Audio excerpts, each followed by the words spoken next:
Pronto, a gravação iniciou. Nós vamos começar a aula de hoje, né? O capítulo 6, como eu falei anteriormente, que tem como título Relevo, Minérios e Solos Brasileiros. Então, nós vamos falar especificamente, né, de algumas características que estão presentes no relevo brasileiro, né? A formação dos solos e os minérios que compõem esse solo. Tudo isso nós sabemos que anteriormente na aula passada, que foi pelo MIT, nós falamos sobre a estrutura geológica. Então, para falar do relevo, do minério e do solo, é importante ter esse conhecimento também, né? Qual é a estrutura geológica? Como é a formação da estrutura brasileira, né? Então, vamos lá. Eu vou começar a aula questionando vocês. Esse questionamento tem justamente no livro de vocês, né? Tem essa imagem, vocês percebem aí uma escavação, alguma coisa do tipo, a exploração de minérios, né? Que acontece muito no nosso Brasil. Então, para vocês olharem a imagem, depois, quem tiver com o livro, ou quem não tiver, justamente o início do capítulo, essa imagem, e aí eles têm alguns questionamentos, né? Para vocês, quais seriam os principais impactos ambientais que podem ser gerados com a atividade de mineração, né? Qual seria esses impactos? Nós sabemos que, infelizmente, o nosso Brasil, vocês podem colocar até no chat, viu, a opinião de vocês, sobre quais são os impactos ambientais. Eu acho que, assim, polui a água e muitas vezes matam os peixes, como o exemplo, o que aconteceu, né, com a barra, eu não me lembro o nome agora, mas uma barragem estourou, né, Tanto em e Brumadinho quanto em em Mariana, né? Brumadinho, aí matou, inundou lá os rios, matou um monte de peixe, poluiu a água e tudo. Riquelme Aí, levantou a mão. por causa disso, né? Riquelme, você levantou a mão. Você quer Eu falar? levantei aqui, mas a Rosé já falou que eu tinha para falar. Então, Sempre tem algo para poluição, deslizamentos acrescentar. freáticos, isso. A poluição é uma das características, né? Porque se vocês observarem a imagem, esse lago aí que tem, não tinha aí, né? É tanta exploração dos minérios da terra, né? Vai explorando tanto que acaba surgindo algumas coisas que não tinham anteriormente na paisagem natural, né? Eu não sei se vocês já viram em alguns lugares, né? Surge muito um cenário de uma lagoa azul, né? Jericoacoara aqui no Ceará tem, acho que Caucaia também tem uma. Ou seja, são áreas de mineração que, ao longo do tempo, de tanto aquela terra ser explorada, aquele território ser explorado, vai surgindo uma água com coloração diferente, né? Muitas vezes, às vezes, imprópria para o banho, justamente devido aos minérios que contém na água, né? Lá em Jericoacoara hoje já ficou até um ponto turístico. Eu vi algumas reportagens anteriormente, em alguns lugares do Brasil, quando surgem essas lagoas, né, de aparência bem paradisíaca, elas justamente servem para atração turística. Infelizmente, se não tiver um controle mais aprofundado de profissionais para saber o que contém nessa água, elas podem estar contaminadas justamente com os minérios, né? Então, existe isso, né? Vai mudando a paisagem natural, a exploração. Então, acredito que a gente sabe realmente aponte uma solução para minimizar tais impactos. Nós sabemos que as empresas que exploram esses minérios é que deveriam criar projetos, né, que realmente, paralelos à exploração dos minérios, estivessem cuidando do nosso meio ambiente, né? Como o Oséias citou, e é bem lembrado por todos, Mariana e Brumadinho foram acidentes, né? Acidentes causados pela exploração do minério, né? E que justamente um teve a sequência do outro. Mas aí também eles foram acidentes que já sabia que poderia existir o rompimento daquelas barragens, né? Então, quer dizer, eles não tiveram cuidado. A Vale do Rio Doce é uma empresa que foi comprada, né? O nosso Brasil era dono da Vale, né? A exploração de minérios no Brasil. Só que aí a Vale foi comprada e hoje é privada, é uma empresa privada. Nós tínhamos essa estatal, para a nossa conta, né? Então, a Vale foi comprada e nós sabemos que nem sempre as empresas privadas têm a mesma preocupação ambiental. Infelizmente, muitos desses industriais, desses donos de empresa, têm um pensamento muito voltado para o lucro, né? Exploração e o lucro.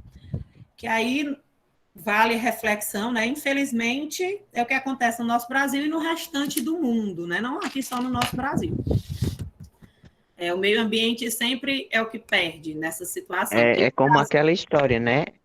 Por que se preocupar com uma coisa sabendo que eu vou só perder dinheiro? Tipo, é que nem o carro elétrico. Por que é que eu vou inventar um dispositivo para o carro elétrico, sendo que eu vou deixar de vender minha gasolina? Sendo que eu vou deixar de vender o diesel, que me dá muito mais Não tem dinheiro. preocupação, né? Eles não têm a Pois é. preocupação com o meio ambiente. A gente também vê sempre naqueles acordos mundiais, né? Que são organizados, na maioria das vezes, pela ONU, né? Sempre acontece em um período curto entre um e outro, que iniciou, um dos mais famosos, começou aqui, a Rio 92, no ano 92, a Eco 92, né? A Eco 92, que são aqueles acordos onde os principais líderes mundiais se reúnem para tentar diminuir as emissões de gás carbônico. Só que aí é um contraste grande. Ou você cresce a economia, ou você ajuda o meio ambiente. E aí, o que fazer?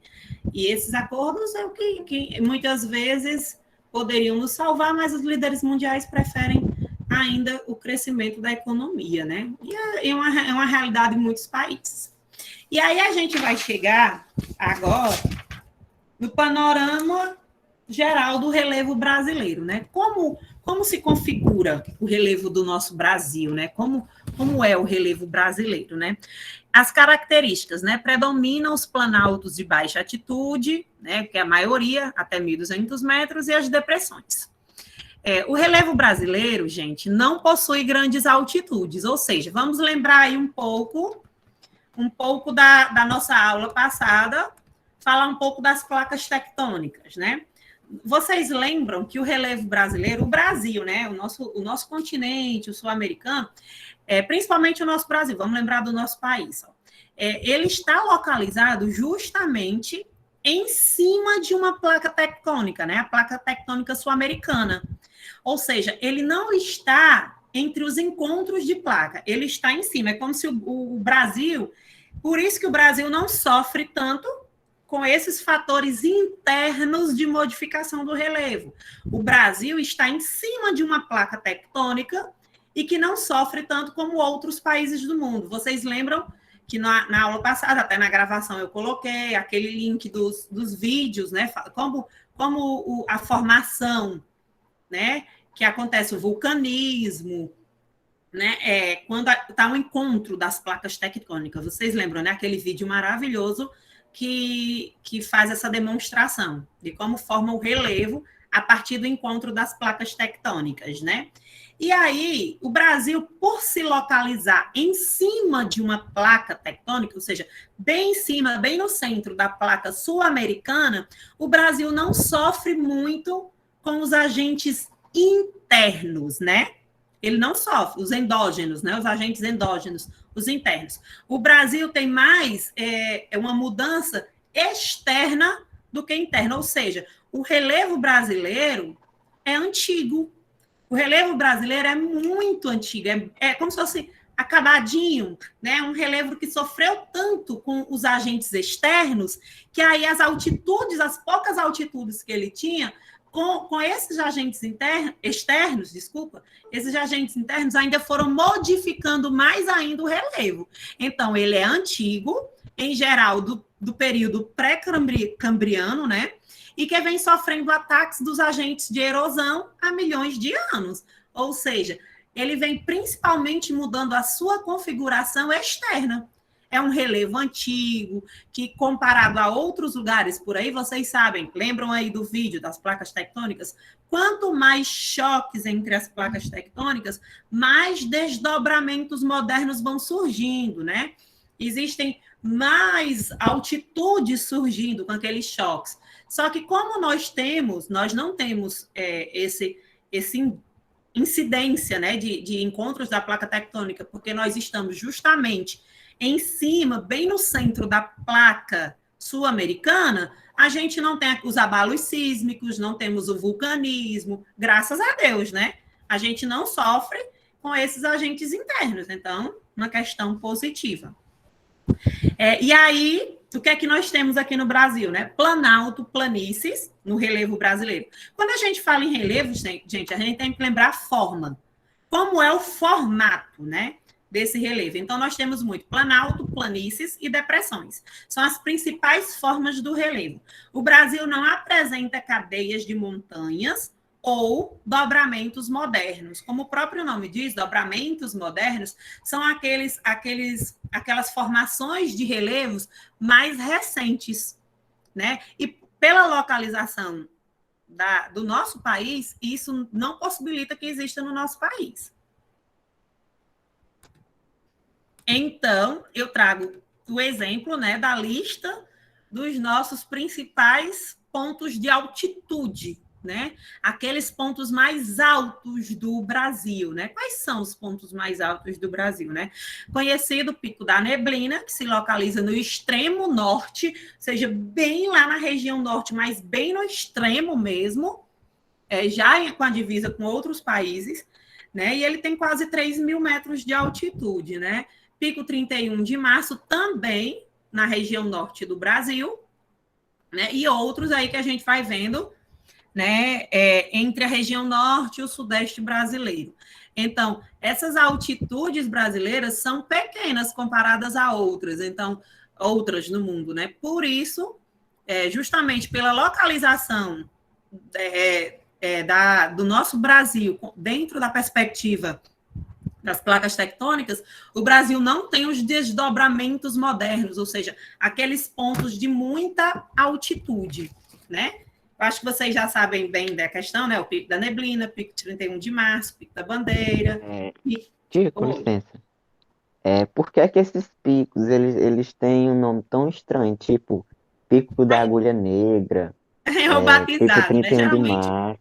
Geralmente está atrelado às pessoas que fizeram sua descoberta, digamos assim, né?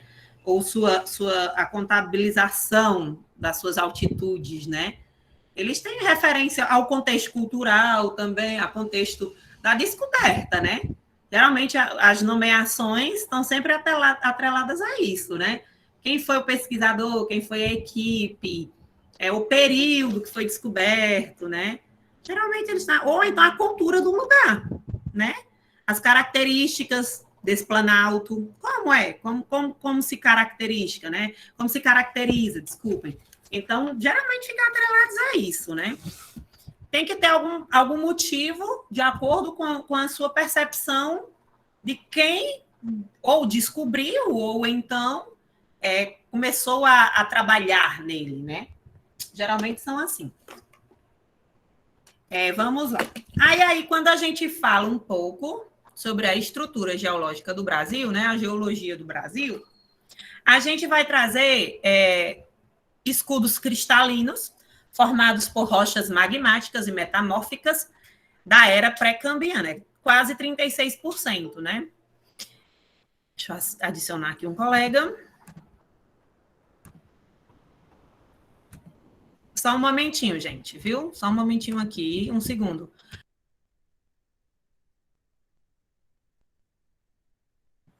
E aí tem o Brasil, tem bacia sedimentar, 64%. Como eu disse anteriormente, o Brasil não apresenta dobramentos modernos, né? O movimento orogenético, né, a orogênese que aconteceu na era pré-cambriana, deu origem às serras do mar, a Mantiqueira e o Espinhaço. Vocês sabem que essas serras são muito conhecidas, elas se localizam no sudeste do Brasil, acho que precisamente em São Paulo, né?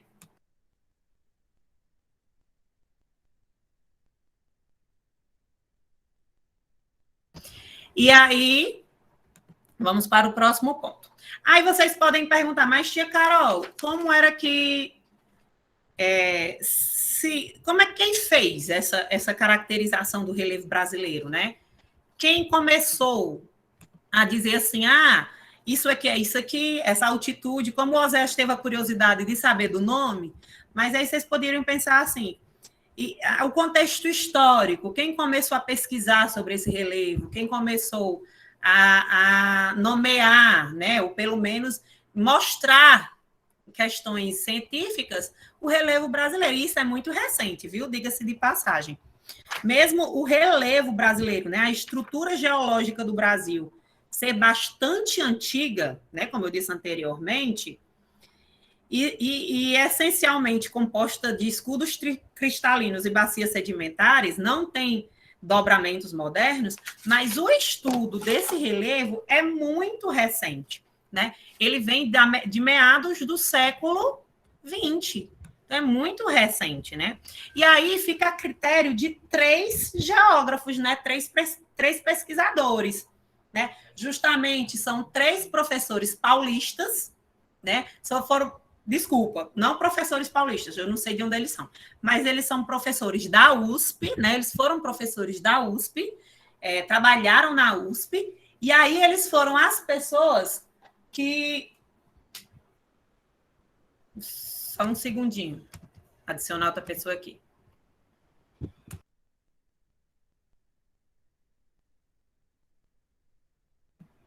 Foram justamente esses 3 pesquisadores, né, que começaram a definir a formação do relevo brasileiro, né? Então, nós vamos ver, o livro de vocês também traz essa definição bem, né? A classificação, quem foi que fez essa classificação do relevo brasileiro? Vamos considerar primeiro, né? Classificação de Haroldo de Azevedo. Gente, Haroldo de Azevedo, professor da USP, como eu falei anteriormente, ele fez essa classificação em 1940. Então, o primeiro ponto a considerar nessa classificação é a questão da tecnologia. Nós sabemos que nos dias atuais, falar de geografia, localização, é imprescindível o uso da tecnologia, principalmente quando faz esse georreferenciamento, né? Onde é que se localiza, a altitude, os GPS contribuem bastante, né, da localização. Então, em 1940, o professor, né, Haroldo de Azevedo, ele fez uma classificação sobre o relevo brasileiro. Não tinha tecnologia, então ele fez uma classificação simples, né? Ele usou a altimetria, ou seja, a altitude para diferenciar o relevo brasileiro. Essa primeira imagem, né, do lado esquerdo que vocês estão vendo no slide. Então, ou seja, se aquela altitude se passava de 200 metros, era considerado um planalto. Se era menor que 200 metros, era considerado uma planície. Ou seja, nesse período, Haroldo de Azevedo, ele classificou, né, a classificação do relevo brasileiro em 8 pontos, né, dividido em 5 planaltos e 3 planícies, né? Então ficou bem simples, né? Eu acredito que se forem cobrar, por exemplo, num vestibular, numa prova, essa classificação, eles não vão falar tanto do contexto dessa percepção do Haroldo, porque era muito simples a percepção dele, né? Era uma questão de altitude mesmo, né? Quem tinha mais de 200 metros era considerado planalto, quem tinha menos, uma planície. Mas aí, para entendimento histórico, é muito importante saberem, né, que a primeira pessoa que classificou o relevo brasileiro, o primeiro geógrafo, foi o Haroldo de Azevedo, em 1940, né? Após o Haroldo de Azevedo, o seu aluno, olha aí, viu? Aziz Absaber, né, foi aluno do Haroldo de Azevedo, foi professor da USP também, e aí ele fez uma classificação um pouco mais detalhada, né? Ele já usou outra característica. O Haroldo de Azevedo usou a altimetria, né? Pela altitude desse relevo. Só que o Aziz Absaber, ele já usou outro critério. Lembre-se, foi na década de 60, ou então antes um pouquinho da década de 60, 1958. Então, não tinha tanta tecnologia também. Então, a diferença do Aziz para o Haroldo de Azevedo também não foi muito evolução enquanto tecnologia, né? Não tinha muita evolução baseada na tecnologia. Mas, mesmo assim, a forma como ele classificou o relevo brasileiro foi diferente, né? Ele usou a questão da morfoclimática. O Aziz Absaber dizia assim, Absaber, que os agentes externos, né? Os agentes externos era que contribuía para a formação do relevo brasileiro. Então, quanto mais, né? Mais erosão, né? Quanto mais erosão e menos sedimentação, era considerado um planalto. E quanto mais sedimentação e menos erosão, é considerado uma planície. Vamos explicar melhor. Lembrem aí de uma altitude, né? Vamos pensar numa altitude. E aí, quanto mais essa altitude faz o processo de erosão, ou seja, ela joga sedimentos para fora, ela é planalto. Aí a altitude e um terreno ali embaixo, né? Um mais baixo. Quanto mais se recebe sedimentos e menos faz o processo de erosão, é considerado uma planície pela percepção do Aziz Absaber.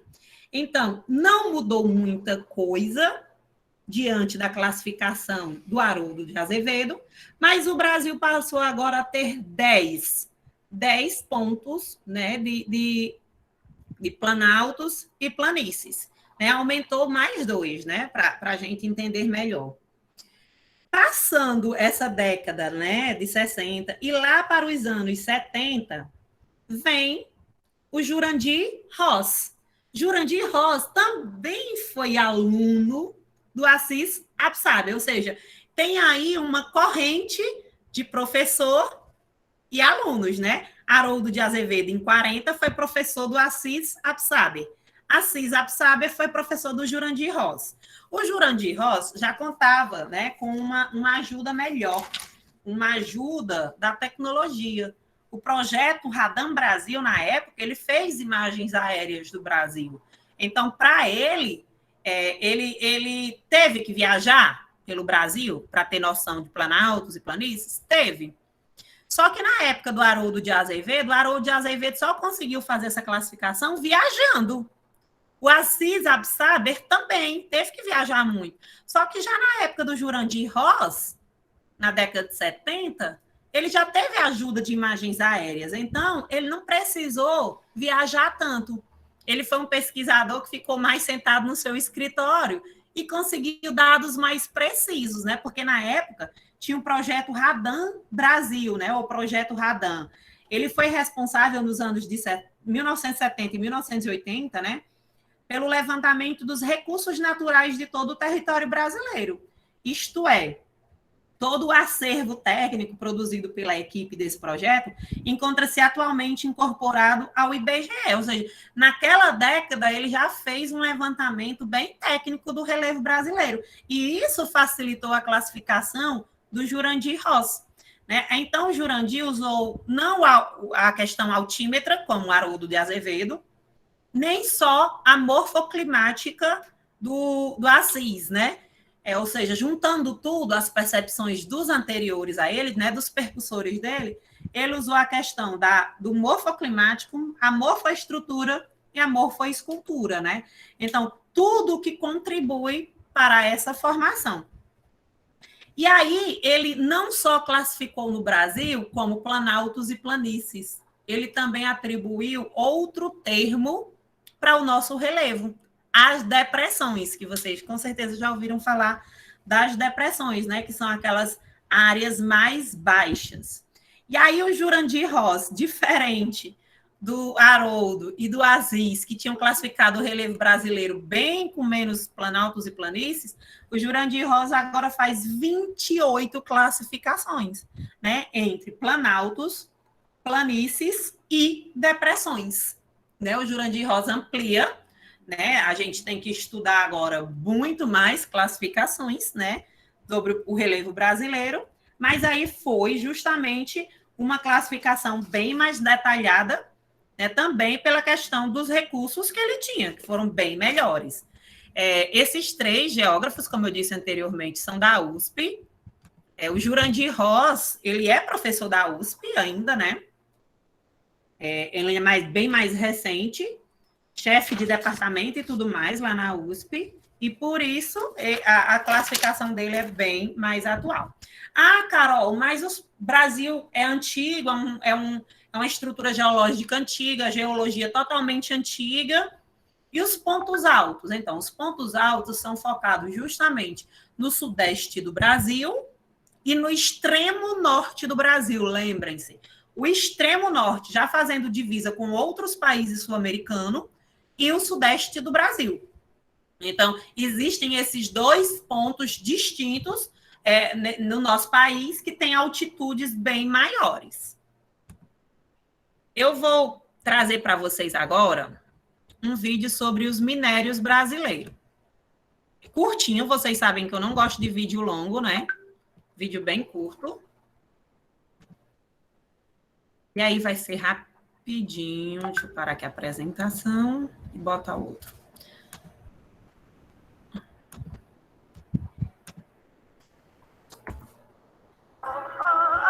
Seu destino é Maceió, seu destino é Decolar. Os comerciais, né? Olá, É rapidinho o vídeo, mas vocês gostam também dos meus vídeos, né? Porque vocês sabem que eu seleciono aqueles que ajudam bastante para entender. Agora nós vamos começar a falar um pouco sobre os recursos minerais. Prestem bem atenção. Preparados para mais uma videoaula do Professor Deto? Mas antes do nosso tema, curta e se inscreva no nosso canal. O tema da nossa aula é sobre os recursos minerais, sua exploração econômica e os impactos ambientais. Para início de conversa, vamos misturar minério com literatura? Veja só, há alguns anos vivi em Itabira, principalmente vivi em Itabira. Por isso sou triste, orgulhoso de ferro. 90% de ferro nas calçadas, 80% de ferro nas almas. Itabira é uma cidade do quadrilátero ferrífero de Minas Gerais, uma das principais áreas de produção de ferro do Brasil. Por isso que em Confidência do Itabirano, Carlos Drummond de Andrade descreve um sentimento pessoal relacionado ao recurso mineral. Agora vamos estudar os minerais, que são substâncias naturais que se formam no interior das rochas.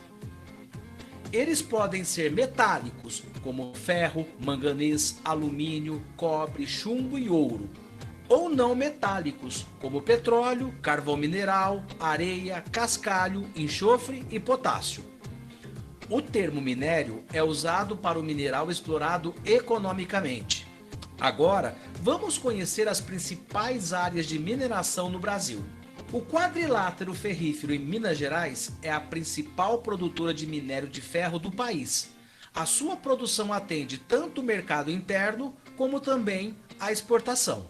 Descoberta nos anos 60, a Serra dos Carajás é uma das maiores jazidas de ferro do mundo.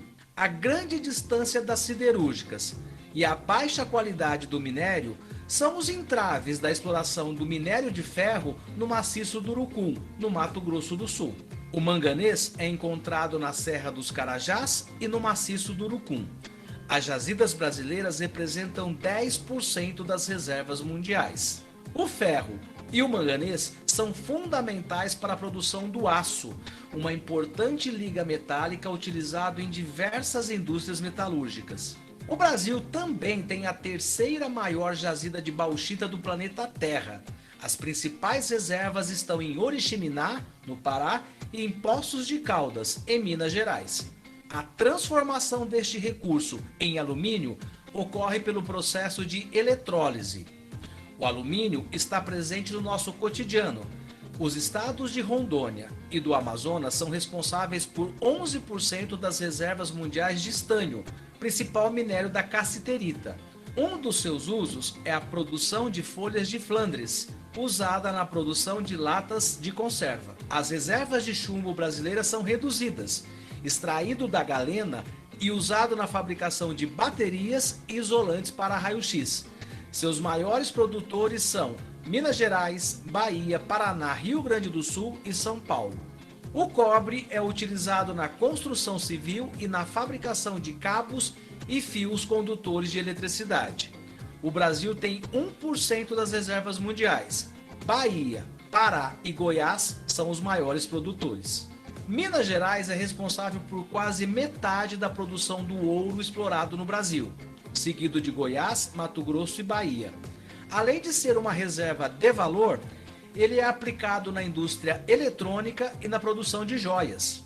O nióbio é um minério utilizado na composição de ligas metálicas, sendo considerado estratégico para a indústria aeronáutica, naval e espacial. As reservas brasileiras estão entre as maiores do mundo. O níquel é um metal considerado raro na crosta terrestre. É usado na produção de aço inoxidável e na fabricação de moedas. Goiás é o estado responsável por 3/4 da produção brasileira. A maior parte dos minérios explorados no Brasil segue em direção aos portos. Os impactos ambientais decorrentes da exploração mineral são catastróficos, pois ocorre o desmatamento, a remoção dos solos, o uso intenso da água, construção de barragens para armazenar lama e além dos danos causados aos seres vivos. Mariana e Brumadinho são exemplos recentes de crimes ambientais que ocorreram no Brasil em 2015 e 2019, respectivamente. Para saber mais sobre Mariana, clique aqui em cima no link. Não há dúvida que a exportação de minérios gera divisas para o Brasil. Todavia, a riqueza gerada pela exploração fica concentrada nas mãos de poucos grupos econômicos, que exploram o recurso mineral, ganham lucros astronômicos e deixam um rastro de destruição ambiental e social. Gostaram da nossa videoaula? O canal do Jornal do Professor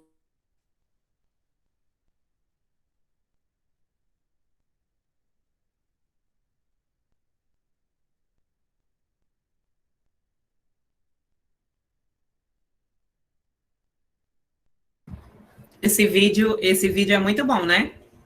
Ele tem uma maneira bem dinâmica de apresentar os minérios. Vocês viram que ele inicia com justamente um poema, né, do Carlos Drummond, que no livro de vocês tem o poema, viu? Confidência do Itabirano, um clássico poema do Carlos Drummond de Andrade, e que tem no livro de vocês, na página 138, né? Porque ele faz a relação do contexto, né? De onde ele nasceu, a terra dele, com a exploração dos minérios, né? Um vídeo muito bom, tá indo no slide, para depois vocês quiserem assistir com mais calma, viu? E aí vocês veem o quadrilátero de ferro em Minas Gerais, né? Nós sabemos que, historicamente, o nosso país começa a ser explorado pelos portugueses justamente no período foi o segundo foco, né? O primeiro foi o pau-brasil. A cana-de-açúcar também, nós sabemos mas cana-de-açúcar não dava em todo lugar também, né? Mas a exploração de minério simplesmente deixou muitos portugueses muito ricos. A coroa portuguesa ficou muito rica nesse período, né? Então, temos que lembrar que o ouro, na exploração dos minérios, foi justamente um dos quesitos que mais fez com que explorassem o nosso Brasil, principalmente durante o período da colônia, e colônia nem tanto, né? Mas digamos que já o finalzinho da colonização, final da colonização e o início do império, né? Foi muito explorado. Hoje, uma das vontades que eu tenho justamente é de conhecer essa região de Minas Gerais, que possibilita conhecer um pouco da história do Brasil e dessa história do ouro, né, no Brasil, que vocês sabem que tem cidades lá em Minas Gerais que são ricas em história, né, Ouro Preto, como o próprio nome, né, Ouro Preto, várias outras cidades que têm um percurso histórico, a importância histórica, e justamente devido à questão da exploração, né, do ouro, que se tornaram cidades de contexto histórico muito importante. Eu tenho que fazer uma questão de atrelar, né, esse conteúdo, questão da mineração, para vocês verem como muitas vezes, os minérios, as pessoas não estão muito preocupadas, né? Nós estamos acompanhando a questão do Afeganistão esses dias, né? Essa semana foi decisiva, porque o grupo Talibã simplesmente tomou o governo afegão retomou, né, o poder, porque eles já tinham o poder, então eles retomaram o poder do Afeganistão, desse país. Gente, vocês têm noção, o Afeganistão, ele é rico em minério. Ele é muito rico em minério, né? Ele simplesmente, né, uma das regiões mais ricas em metais preciosos tradicionais, os metais como o ouro, né? Esses tradicionais. E tem outra coisa que o Afeganistão é muito rico, né? Vocês sabem que, por exemplo, uma China, por que a China vai com certeza tentar uma brechinha ali com a saída dos Estados Unidos do Afeganistão? A China vai tentar ocupar essa brecha dos Estados Unidos. Por quê? Nós sabemos que a China é a segunda maior economia do mundo e que ela investe muito em tecnologia, né? Isso nós sabemos. E aí vocês já imaginaram como a China vai investir pesado no Afeganistão? Porque lá, deixa eu dizer a vocês, né? O Talibã está simplesmente sobre 5,4 trilhões em minerais necessários para o desenvolvimento da tecnologia. Esse mineral é conhecido como lítio. Vocês já ouviram falar do lítio? Ele é muito utilizado para fazer baterias recarregáveis. Ou, exemplo, notebook, celular, sei lá, tem dezenas de aparelhos que a gente usa recarregando. E precisa de lítio. E hoje, assim, um dos territórios, né, mais conhecidos, que tem a reserva de lítio muito grande, é um vizinho nosso, que é a Bolívia. A Bolívia tem a maior reserva de lítio até então descoberta no mundo. Mas o Afeganistão também tem. E se começarem a exploração, seria mais ou menos isso, 5,4 trilhões em minérios, para vocês terem noção. Como aquele território é rico, né? E como aquilo vai chamar a atenção de outros países do mundo, que até então não tinham entrado naquele território devido à presença americana, né? Então, é muito importante a gente considerar também essas questões, né, da terra. E o Talibã vai estar muito rico. Vocês já imaginaram? O Talibã está muito rico. Se ele já tinha os financiamentos do petróleo e tudo mais, agora é que ele vai ter dinheiro. Porque vão querer explorar, assim como, por exemplo, a China explora a África do Sul e tal, vai querer explorar aquele território. Gente, eu já estou colocando a frequência no chat, porque muitas vezes as pessoas esquecem, né? E fica bem pouquinho a frequência na participação. E aí vamos concluir aqui falando um pouco dos solos brasileiros, né? A gente falou do relevo. O relevo, né, compõe os solos, assim como os minérios compõem o solo, né? Nós sabemos que o solo é um corpo do material inconsolidado, né, que recobre a superfície terrestre, imersa entre litosfera e atmosferas. Os solos são constituídos de 3 fases: sólida, minerais e matéria orgânica; líquida, solução do solo; e a gasosa, o ar. É o produto do intemperismo sobre um material de origem, cuja transformação se desenvolve em um determinado relevo, clima, bioma e ao longo do tempo, né? Uma observação que traz no slide que a pedogênese é o processo químico e físico de alteração, ou adição, ou remoção, ou transporte, ou modificação que atua sobre o material litológico. E aqui eu trago para vocês, né, como se classifica o solo brasileiro. Terra roxa, que eu vi, né, um estudioso falando que, na verdade, o nome não é terra roxa, né? É aquela terra avermelhada, né? A terra roxa. Mas como vem esse termo, vem do italiano, aí fica terra roja, alguma coisa assim. Aí ficou como se fosse terra roxa, mas seria terra vermelha, né? Aquela terra bem avermelhada, mais conhecida aqui no Brasil como terra roxa, né? Corresponde a um tipo de solo de extrema fertilidade que detém uma tonalidade avermelhada. Pode ser encontrada em Goiás, Minas Gerais, Mato Grosso do Sul e São Paulo. é originado a partir da decomposição de rochas, nesse caso de basalto, né? O basalto, que é um dos minérios. Só um momentinho, deixa eu ver aqui.